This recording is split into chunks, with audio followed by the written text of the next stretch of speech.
지금부터 내가 해주는 얘기 들어주겠니?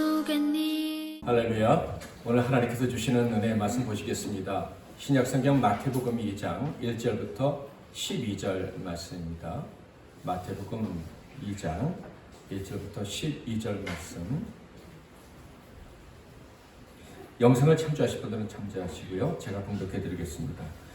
헤롯 왕 때 예수께서 유대 베들레헴에서 나심에 동방으로부터 박사들이 예루살렘에 이르러 말하되 유대인의 왕으로 나시니가 어디 계시냐? 우리가 동방에서 그의 별을 보고 그에게 경배하러 왔노라 하니 헤롯 왕과 온 예루살렘이 듣고 소동한지라. 왕이 모든 대제사장과 백성의 서기관들을 모아 그리스도가 어디서 나겠느냐 물으니 이르되 유대 베들레헴이 오니 이는 선지자로 이렇게 기록된 바 또 유대 땅 베들레헴아 너는 유대 고을 중에서 가장 작지 아니하도다. 내게서 한 다스리는 자가 나와서 내 백성 이스라엘의 목자가 되리라 하였음이니이다. 이에 헤롯이 가만히 박사들을 불러 별이 나타난 때를 자세히 묻고 베들레헴으로 보내며 이르되 가서 아기에 대하여 자세히 알아보고 찾거든 내게 구하여 나도 가서 그에게 경배하게 하라. 박사들이 왕의 말을 듣고 갈새 동방에서 보던 그 별이 문득 앞서 인도하여 가다가 아기 있는 곳 위에 머물러 서 있는지라. 그들이 별을 보고 매우 크게 기뻐하고 기뻐하더라. 집에 들어가 아기와 그의 어머니 마리아가 함께 있는 것을 보고 엎드려 아기께 경배하고 보배압을 열어 황금과 유향과 모략을 예물로 드리니라. 그들은 꿈에 헤롯에게로 돌아가지 말라 지시함을 받아 다른 길로 고국에 돌아가니라. 아멘. 오늘은 정직한 자들의 다른 길, 정직한 자들의 다른 길이라는 제목으로 하나님 말씀을 상고하겠습니다. 방금 읽은 본문은 다 아시다시피 예수님 탄생과 관련된 기사입니다. 특히 예수님께서 태어나실 때 먼 데서 온 동방 박사들과 관련된 이야기죠. 어쩌면 이 본문을 읽는 중에 이런 생각하신 분들도 있었을 거예요. 오늘 12월 달도 아니고 성탄절도 아닌데 왜 갑자기 저 본문을 택하셨을까? 사실 그래서 저도 조금은 주저했었습니다. 그런데 최근 하나님께서 계속 우리에게 주시는 말씀이 있어요. 플롯이라고 하기도 한 어떤 흐름, 어떻게 살 것인가, 무엇을 선택할 것인가, 제자로서 어떻게 살 것인가. 지난주에 그런 말씀을 드렸던 것 같은데 그래서 그 주님의 말씀, 우리에게 주시는 뜻이 무엇일까 계속 묵상하는 중에 이 말씀이 계속 떠오르는 거예요. 그래서 이 말씀을 본문으로 정하고 설교해야겠다 생각을 했습니다. 최근 우리에게 주시는 이 말씀들과 관련해서 이 본문을 다룰 때 우리는 동방 박사들에게 좀 집중을 하게 될 것입니다. 성탄절이나 대강절이라 부르는 이 시즌에 그때 이 본문을 설교하려면 예수님께 집중을 해야 돼요. 물론 설교는 항상 예수님께 집중을 해야 되지만 특히 성탄절 기간이 예수님의 탄생과 그 의미에 집중을 하게 됩니다. 그래서 예수님을 만나게 된 동방 박사들, 하나님이 만나주신 이방 사람들인 이 동방 박사들, 이것에 초점을 맞추기는 좀 어려워요. 이 사건은 참 중요한 사건이지만 이 사건을 중요하게 다루기가 어렵다. 그래서 오늘 이 말씀을 다루기로 했습니다. 이 말씀이 얼마나 소중한 사건이고 또 관심을 가져야 되는 사건인지는 성경 자체가 증언해 주고 있어요. 1절부터 한번 볼까요? 헤롯 왕 때 예수께서 유대 베들레헴에서 나심에 동방으로부터 박사들이 예루살렘에 이르러 말하되. 헤롯 왕 때 유대 베들레헴에서 예수님이 태어나셨다. 이렇게 기록되어져 있어요. 그리고 나서 동방으로부터 박사들이 와서 말했다. 이렇게 기록되어져 있죠. 그런데 동방으로부터 박사들이 와서 말했다라고 하는 이 말 전에 아주 중요한 단어가 있어요. 우리 한국 성경에는 빠져 있지만 헬라어 성경에는요, 영어로 behold, 보라라는 감탄사를 의미하는 이두라는 단어가 들어가 있어요. 그러니까 이거 굉장히 중요한 일이다. 놀랄만한 일이야. 일어나지 않을 것 같은 일이 일어난 거야. 그러니까 이걸 집중해서 봐라 하는 그런 말씀이 들어가 있다. 이런 얘기예요. 아무도 예상하지 못했던 일인데 일어난 일이야. 그러니까 여기에는 하나님이 특별히 주시는 그 교훈이 있으니까 잘 살펴보고 깨달아라. 이런 의미로 이두 보라라는 단어가 들어가 있다는 거예요. 그래서 오늘은 이 말씀을 통해서 정말로 아무도 예상할 수 없었던 그 놀라운 일의 의미를 깨닫고 우리가 교훈 얻고 은혜를 받기를 원하는 것입니다. 자, 먼저 동방 박사들은 언제 예루살렘에 왔다고 되어 있죠? 1절에 보니까 헤롯 왕 때 예수님께서 태어나셨을 때라고 기록되어져 있어요. 그러니까 헤롯 왕이 죽기 직전이라는 것을 알 수 있습니다. 헤롯은요 기원전 4년에 죽었어요.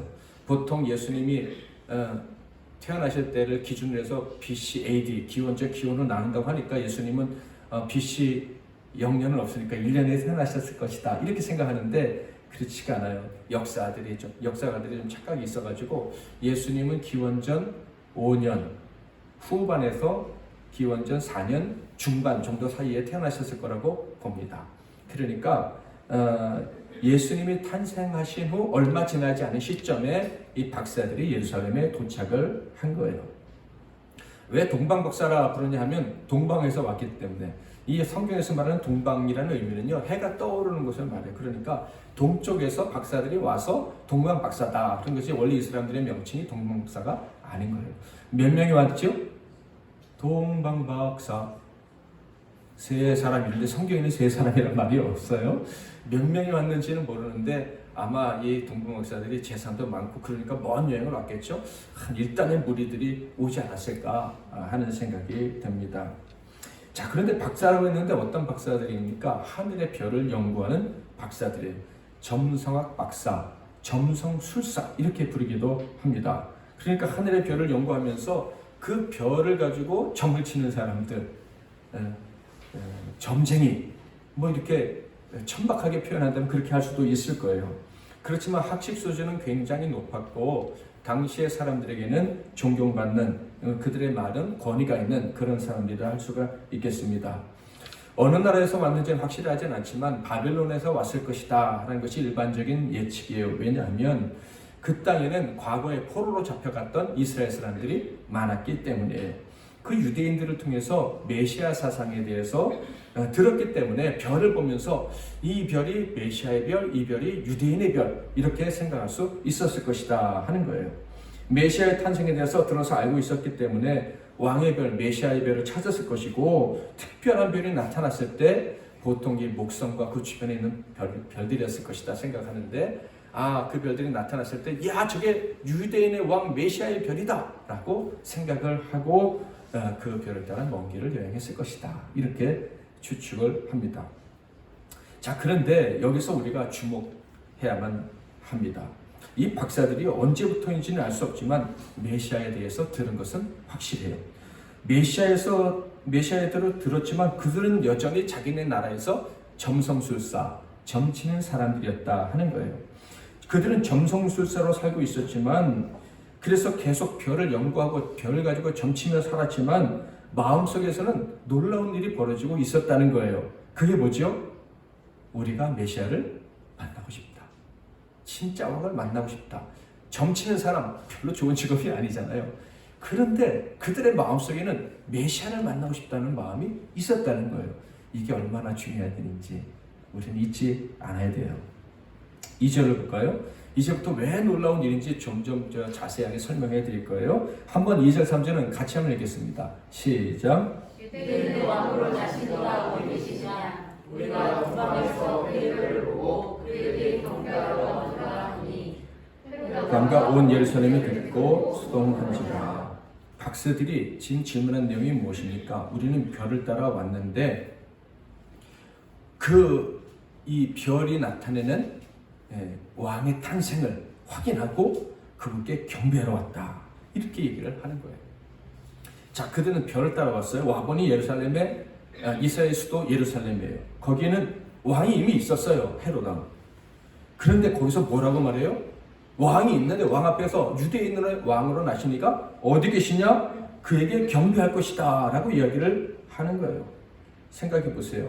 왕이 있는데 왕으로 태어난 아기가 또 따로 있을 것이고 그분께 우리가 경배할 것이다 라고 말을 했다는 것, 이것이 보통 일이 아니지 않습니까? 헤롯이라는 왕이 있고 그래서 자기네들이 지금 별을 따라오다가 별이 갑자기 없어져가지고 방황하다가 예루살렘에 왔고 헤롯 왕까지 오게 된 거예요. 그러면 헤롯의 아들이 왕일 것이다 라고 충분히 예상을 할 수 있었을 거예요. 우리 예상할 수 있어요. 그런데 이 박사들의 태도를 보면요, 헤롯의 아들이 그 왕일 것이다라는 확신이 조금도 없었던 것 같아요. 헤롯의 아들이 왕일 것이라고 상상했던 모습을 조금도 발견할 수가 없어요. 그들은요, 가만 보면 처음부터 어떤 정치적인 왕을 찾아온 것이 아님을 알 수가 있어요. 어떤 말에서 유대인의 왕으로 나시니가 어디 계시냐라고 할 때 이 유대인의 왕이라는 말은 당시에는요, 메시아를 말하는 거지 정치적인 왕을 말하는 것이 아니었기 때문이에요. 왕에게 경배한다 하는 것은 정치적인 행동일 거예요. 왕에게 잘 보여서 어떤 유익을 얻겠다. 그런데 이 박사들의 말은요, 완전히 반대인 거예요. 유대인의 왕에게 경배하겠다라는 말은 헤롯과는 정치적으로 나쁜 관계가 되어도 어쩔 수 없다. 우리는 이미 결정되어 있어. 우리가 여기까지 온 이유는 메시아, 정치적인 왕이 아니라 진짜 왕, 영적인 왕을 만나러 온 거야. 그렇게 말을 한 거예요. 생각해보면 참 눈치가 없는 사람들이에요. 죽으려고 작정을 했구나 라는 생각을 할 수도 있어요. 이 헤롯이 어떤 왕입니까? 권력의 눈이 먼 왕이에요. 아주 포악한 왕이에요. 그런데 그 사람 앞에서 어느 정도 소문이 다 났을 텐데, 박사들이니 뭐 그 근동에 돌아가는 것 모를 리가 없을 텐데, 그 앞에서 유대인의 왕에게 경배로 왔다는 거예요. 여기서 우리가 발견할 수 있는 한 가지는요, 이 박사들은 정직하다는 거예요. 마음이 깨끗해요. 상황에 따라서 이 말 저 말 하는 사람이 아니다 하는 거예요. 애초에 목표가 바뀌지 않았어요. 그들은 이방인이었지만 어쩌면 오늘날의 점쟁이와 같은 그런 하나님이 싫어하는 직업을 가지고 있는 사람이었지만은 그들은요, 정직했어요. 하나님을, 메시아를 만나기를 원했고, 그리고 그것 때문에 여행을 왔고, 그리고 이 인간의 왕이 있어도 자기들은 메시아를 만나려고 왔다는 것을 정확하게 얘기하고 있는 거예요. 대개 우리 사극 같은 데도 보면 점쟁이, 점치는 사람들은요, 권력자 입맛에 맞게 이렇게 맞춰서 얘기하는 경우를 보게 됩니다. 이 박사들도 그런 일을 원래 하고 있었으니까 어쩌면 그런 일에 익숙할 수 있는 환경에 있는 사람인 거예요. 눈치를 볼 줄 아는 사람이었다 하는 거예요. 그런데 이 사람들은 정직하게 말해요. 아마도 제 생각에는 평소에도 정직하게 말했을 거예요. 바벨론에서도 그들은 정직하게 말하는 습관이 있었던 사람들이 분명합니다. 그들의 행동이 그들의 일상에서 어떻게 살아왔는지를 보여준다라고 생각을 합니다. 사랑하는 성도 여러분, 어떤 사람이 하나님을 만날 수 있다고 생각을 하십니까? 예수님께서 들려주신 말씀 한번 같이 읽어볼까요? 마태복음 5장 8절 시작.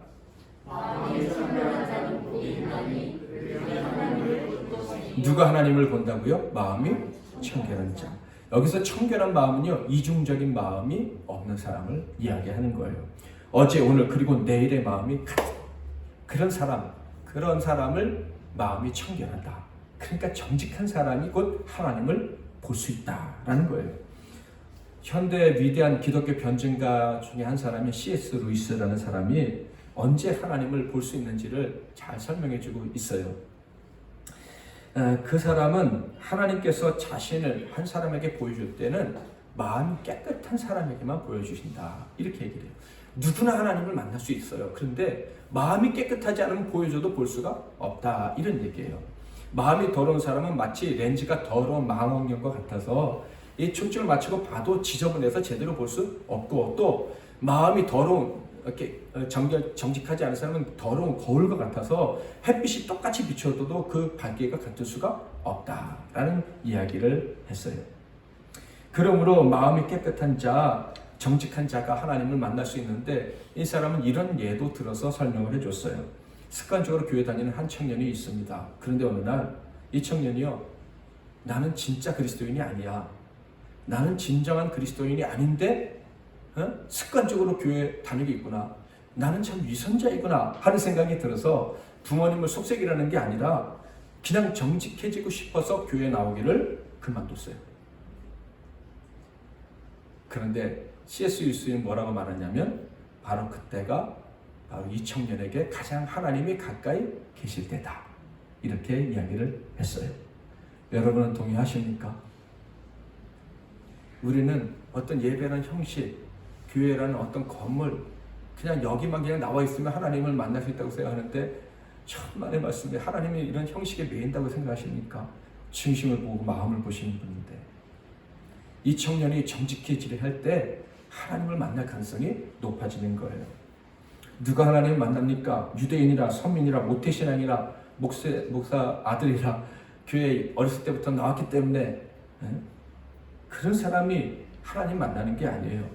정직한 사람들이 하나님을 만나는 거예요. 우리 자녀들이 방황할 수 있습니다. 그런데 크게 걱정하지 않아도 됩니다. 조건은 있죠. 조금 거짓말도 할 수 있고 허풍도 할 수 있고 대들 수도 있고 엄마가 보기에 아빠가 보기에 바람직하지 않은 행동을 할 수도 있지만 그래도 부모만이 볼 수 있는 그의 중심이 있어요. 얘기가 이 아이가 정직하고 싶어 하는구나. 그래도 이 아이는 정직하게 살려고 하는구나 한다면 희망이 있어요. 왜냐하면 하나님은 정직한 자를 만나주시기 때문에. 시편 11편 7절 여호와는 의로사 의로운 이를 좋아하시나니 정직한 자는 그의 얼굴을 배우리라. 정직한 사람 하나님 만날 수 있고요. 그들의 기도는 하나님께 상달이 됩니다. 잠언 15장 8절 악인의 제사는 여호와께서 미워하셔도 정직한 자의 기도는 그가 기뻐하시느니라. 저는 이 사람들이 여기 등장한 이유가 바로 여기에 있다고 생각합니다. 자, 4절 한번 읽어볼까요? 시작. 왕이 모든 대제사장과 백성의 서기관들을 모아 그리스도가 어디서 나겠느냐 물으니 권위 있는 동방의 박사들이 찾아와서는 유대인의 왕의 탄생을 알리는 별이 나타났다는 거예요. 그래서 그 왕께 경배하러 왔다는 거예요. 분명한 것은 헤롯의 아들이 태어나지는 않았었죠. 그래서 헤롯이 놀래가지고 혼비백산에서 성경학자들을 부릅니다. 유대교 교인들에게 존경받는 지도자급 사람들이죠. 대제사장과 서기관들을 싹 다 불렀어요. 이 사람들은 별을 연구하는 사람들은 아니에요. 별보다 더 위대한 뭘 연구하는 사람이죠? 성경을 연구하는 사람들. 하나님 말씀을 연구하고 하나님을 예배하는 사람들입니다. 동방 박사들처럼 세상 왕을 섬기고 세상적인 예언을 하는 사람들이 아니에요. 자, 그런데 이 성경을 연구하는 사람들이 어떻게 반응했죠? 그들이 헤롯의 부름을 받고 이야기를 듣고 상황 설명을 듣자 큰일 났다고 생각했어요. 헤롯의 아들이 태어난 게 아닌데 왕이 태어났다고 하는 거예요.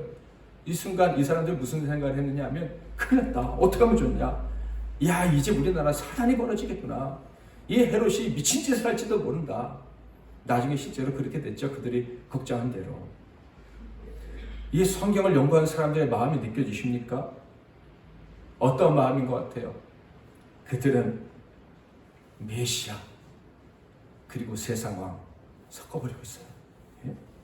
성경 지식과 세상 이익을 섞어버리고 있어요.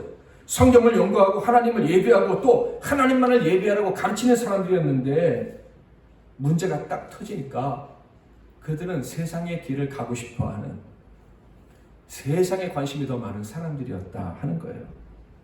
정직하지 않은 거예요. 두 마음이에요. 깨끗하지 않아요. 그들의 학식은 대단한 것이었습니다. 성경에 대해서 얼마나 잘 아는지 몰라요. 자, 5절 6절 한번 또 읽어보겠습니다. 시작. 이는 선지자로 이렇게 기록된 바 또 유대 땅 베들레헴아 너는 유대 고을 중에서 가장 작지 아니하도다. 내게서 한 다스리는 자가 나와서 내 백성 이스라엘의 목자가 되리라 하였음이니이다. 바로 메시아가 베들레헴에서 태어나실 것이다 라고 딱 맞춰버리는 거예요. 그러니 지금 그 왕은 베들레헴에 있을 것이다. 성경에 대한 성경의 기록을 근거로 해서 메시아 탄생 장소를 정확히 알렸어요. 자, 그런데 그 사실을 정확히 알고 있던 그들이 어떻게 행동합니까? 7, 8절, 9절을 제가 읽을게요. 이에 헤롯이 가만히 박사들을 불러 별이 나타난 데를 자세히 묻고 베들레헴으로 보내며 이르되 가서 아기에 대하여 자세히 알아보고 찾거든 내게 구하여 나도 가서 그에게 경배하게 하라. 박사들이 왕의 말을 듣고 갈새 동방에서 보던 그 별이 문득 앞서 인도하여 가다가 아기 있는 곳 위에 머물러서 있는지라. 여러분 여기서 중요한 사실을 발견하셔야 되는데 발견하셨어요? 아기 예수께 메시아께 경배하러 간 사람들이 누구라고요? 박사들밖에 없었어요. 대제사장과 서기관들 같이 갔습니까? 같이 갔다는 말이 없어요. 박사들만 갔어요. 종교인들, 성경 박사들, 교회 지도자들, 그들은 메시아가 베들레헴에서 태어난다는 것까지 다 알고 있었는데 별을 연구하는 사람이 아니라 성경을 연구하는 예언을 연구하는 사람들이었는데 메시아를 만날 수 있는 기회, 하나님을 만날 수 있는 기회 차버렸어요. 왜요? 정직하지 않으니까, 마음이 더러우니까 주님을 만날 수 있는 기회를 못 잡는 거예요. 박사들이 등장한 이유가 무엇인지 아시겠어요? 직업이 중요하고 지금까지 어떤 식으로 종교생활을 했느냐 중요하지 않다는 거예요. 하나님을 만나고 싶다면, 메시아를 만나고 싶다면 마음이 정직해야 된다는 거예요. 마음이 깨끗해야지만 하나님을 만날 수 있다 하는 거예요. 박사들은요, 이방인이고 사실 그렇게 바람직한 직업은 아니에요. 그런데 정직하니까 하나님이 예수님을 만날 수 있게 해주신 거예요. 그들은 하나님의 아들 메시아를 만났습니다. 가장 처음 만난 사람들 중에 하나가 되었어요. 모든 유대인들보다 스스로 선민이라고 자부했던 수많은 종교인들보다 먼저 만왕의 왕이시며 우리를 죄에서 해방하실 유일한 왕이신 예수를 만날 수 있었다 하는 거예요. 그들이 예수님 만났을 때 어떻게 반응했습니까? 9절부터 보면 박사들이 왕의 말을 듣고 갈새 동방에서 보던 그 별이 문득 앞서 인도하여 가다가 아기 있는 곳 위에 머물러 서 있는지라. 그들이 별을 보고 매우 크게 기뻐하고 기뻐하더라. 집에 들어가 아기와 그의 어머니 마리아가 함께 있는 것을 보고 엎드려 아기께 경배하고 보배합을 열어 황금과 유향과 모략을 예물로 드리니라. 먼저 크게 기뻐하고 기뻐했답니다. 그리고서는 그 아기 앞에 나아가 엎드려 경배하고 그 귀하디 귀한 예물들을 바쳤다. 그리고 어떻게 했습니까? 집으로 돌아갔습니다. 그런데 어떻게 돌아갔어요? 12절 가지겠습니다. 시작.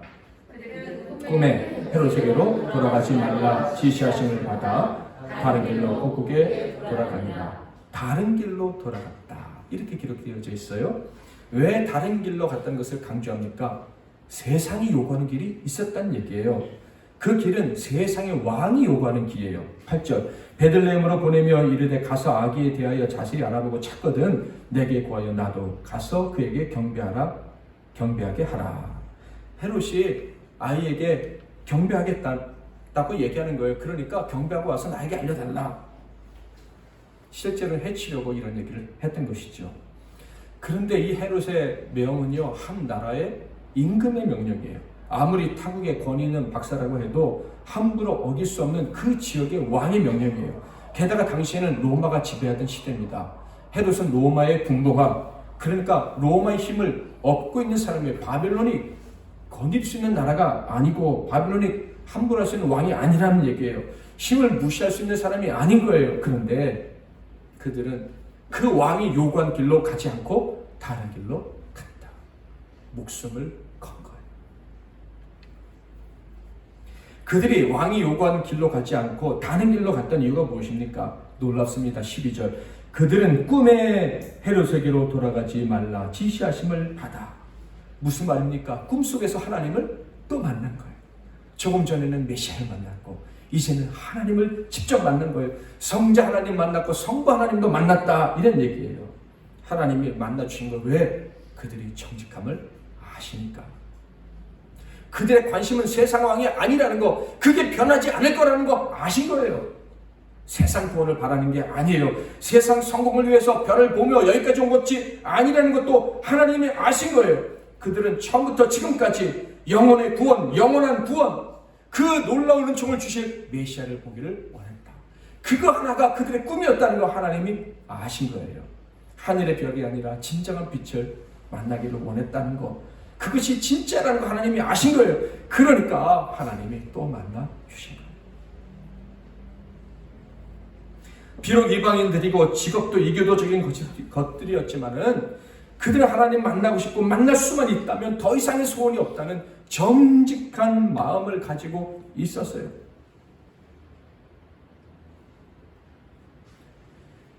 하나님이 그들에게 기회를 주시고 또 만나주신 거예요.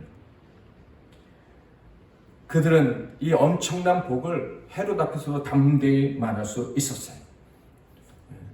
세상 권력자에게도 눈치 보지 않았던 거예요. 그래서 하나님이 그들에게 또 만나주시고 말씀해 주신 거예요. 그들이요, 정말 정직한 사람이라는 게 어디서도 드러나느냐 하면 처음 메시아를 만났을 때 메시아가 어떤 모습이었어요? 네? 마을 부에 그때까지 계셨는지 아니면 좀 작은 집을 옮겼는지 알 수는 없어요. 조금 옮겼겠죠. 시간이 지났으니까. 그러나 여전히 그 왕은 갓난아기고 그리고 그 엄마가 같이 있었다고 했는데 초라해 보이기 그지없는 시골에서 올라온 촌부의 아주 어린 여자 아이가 엄마인 거예요. 그런데 어떻게 했다고요? 기뻐하고 개의치 않고 엎드려 경배하며 예물을 드렸다. 아기 예수와 그의 부모에게는요, 인간적인 영광이 조금도 없었어요. 그런데 그들은 기뻐할 수 있었고 너무 기뻐하면서 아낌없이 예물을 다 드린 거예요. 그들에게 남은 관문은 이제 하나예요. 그들이 진짜 정직한지 진짜 깨끗한지 증명해야 될 관문이 하나 있어요. 그것은 헤롯에게로 가지 않고 다른 길로 가는 거예요. 하나님은 그들의 마음이 정직하다는 거 아시고 만나셔서 다른 길로 가라고 하셨어요. 만약에 그들이 헤롯에게 갔다면 어떤 일이 벌어졌을까요? 제 생각엔 큰 상을 받고 칭찬도 받았을 것 같아요. 이야, 여러분의 학문적 수준이 너무너무 대단하구나. 속으로는 이제 조금 있으면 내가 그 왕을 죽여야지 라고 하면서도 막 이야, 바벨론의 그 학문 수준은 엄청나구나 하면 칭찬하고 예물까지 막 줘서 그 황금 유향 모략 바친 거보다 몇 배나 더 얻어가지고 돌아갈 수 있었을 거예요. 다른 길로 가면요, 헤롯의 추격을 받을지도 모릅니다. 평생 연구한 그 결과가 위대한 메시아를 만난 거 아니에요? 그런데 다른 길로 가면 아무도 알아주지 않을 거예요. 그런데 하나님 만난 그들은 기꺼이 포기할 수 있었어요. 그 모든 것을. 죽음까지도 불사할 수 있었다 하는 거예요. 왜요? 정직하니까. 마음이 깨끗하니까. 정한 것, 메시아를 만나야지. 그것을 위해서 우리는 이 길을 가는 거야. 그것 외에는 다른 것을 생각하지 않으니까. 그들은 진정한 왕의 탄생을 보고 경배하고 돌아갈 수가 있었던 거예요. 그런데요, 그들이 돌아갈 수 있었다는 그거에는 또 다른 중요한 사실이 있어요. 그게 뭐냐면 그 메시아에게, 그 하나님께 충성하겠다는 결정됐다는 거예요. 이 동방 박사들을 보면서 참 신기한 거는 뭐냐면, 앞에도 잠깐 언급했지만 메시아가 가난하게 그리고 갓난아기로 오신 것에 대해서 부끄럽게 생각하지 않았다는 거예요. 이상하게 생각하지도 않았다는 거예요. 그리고 자신들도 모르게 메시아처럼, 예수처럼 낮아진 길, 심지어 죽음의 길, 십자가의 길을 가기로 결정하고 다른 길로 갔다는 거예요. 예수님께서 제자들에게 이런 말씀하셨다 그랬죠. 나를 따르려거든 자기를 부인하고 자기 십자가를 지고 따르라. 세상적인 방법으로 계산하면서 나 따르려면 그거는 안 된다, 이런 얘기 하셨다 그랬어요. 천국 백성답게 천국 방법으로 계산하고 따르라. 근데 그것은 죽어야 사는 것이다. 십자가의 길을 따르는 것이다 라고 말씀을 하셨어요. 그런데 놀라운 게 뭡니까? 이 박사들이 그 계산법을 따르고 있다는 거예요. 아직 예수님 말씀을 제대로 들은 적도 없어요. 예수님의 죽으심과 부활하심을 경험하지도 못했어요. 그런데 그들은 그 길을 따르고 있는 거예요. 이것이 보라 하면서 하나님이 주목하라고 말씀하신 이유예요. 누구든지 그 마음이 정직한 자는 그 길을 갈 수 있다고 말씀하고 계시는 거예요. 윌리엄 반스톤이라는 신학자가 있어요. 그 사람은 뭐라고 말했냐면, 사랑에는 진짜가 있고 가짜가 있다.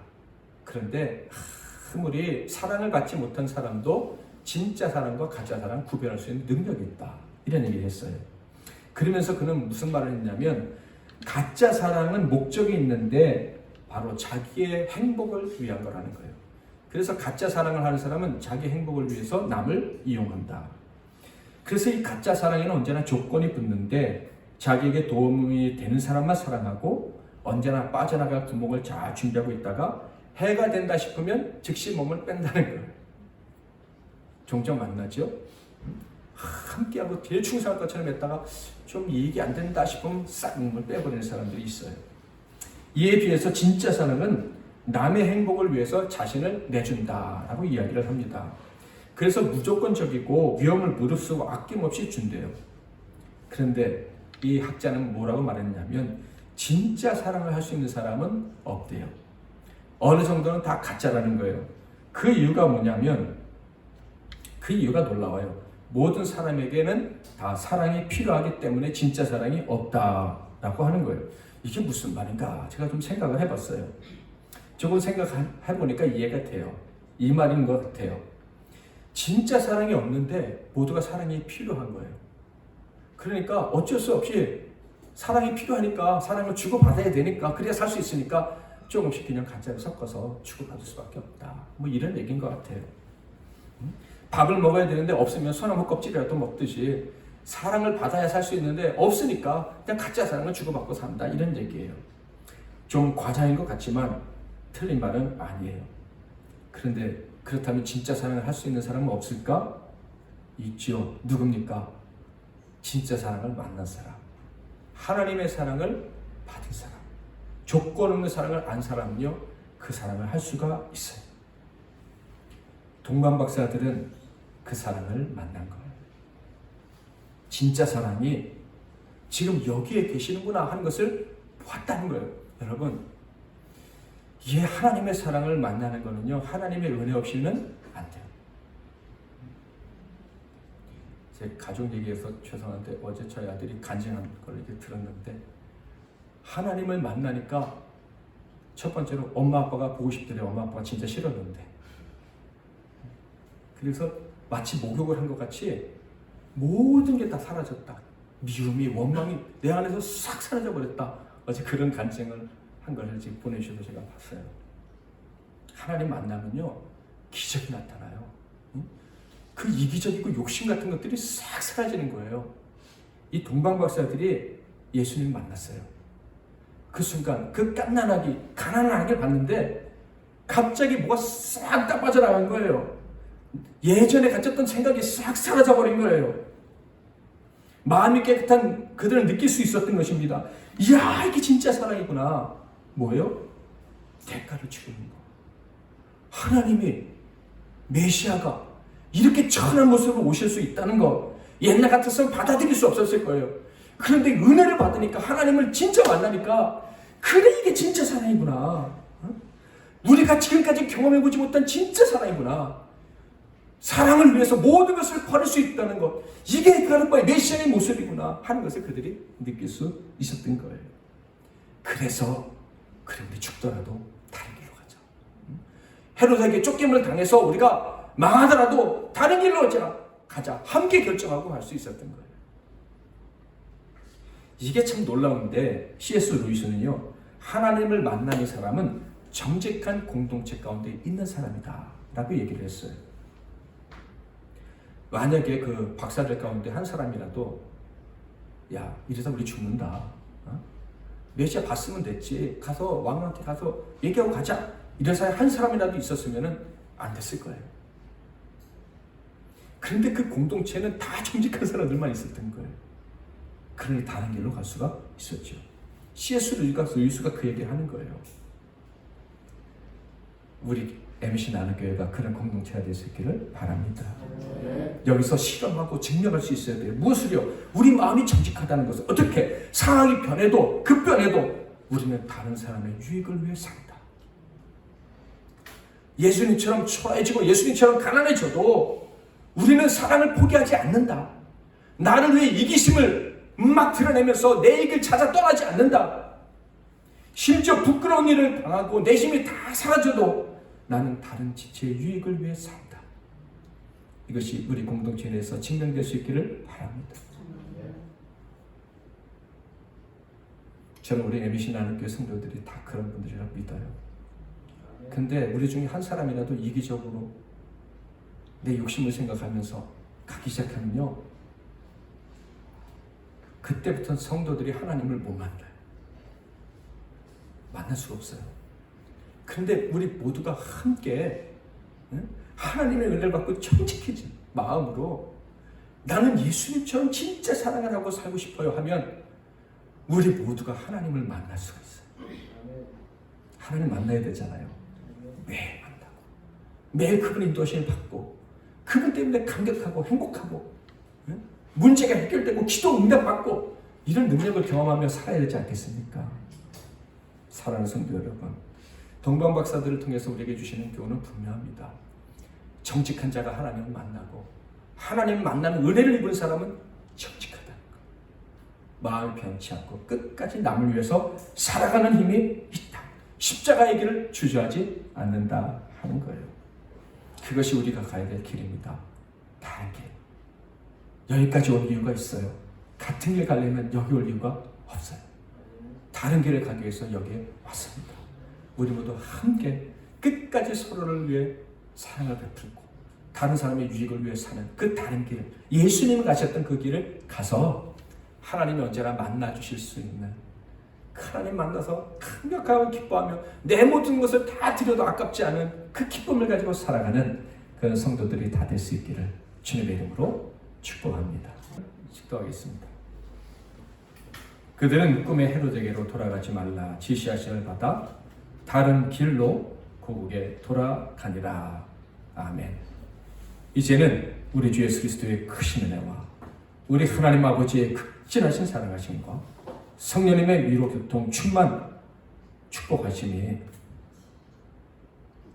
하나님의 놀라우신 은혜를 받아 정직한 영이 회복되어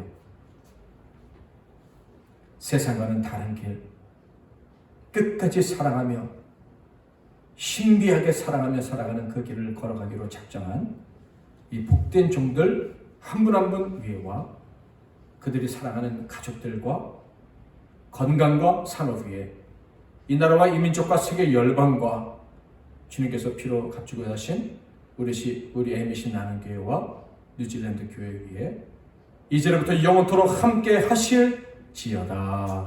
아멘.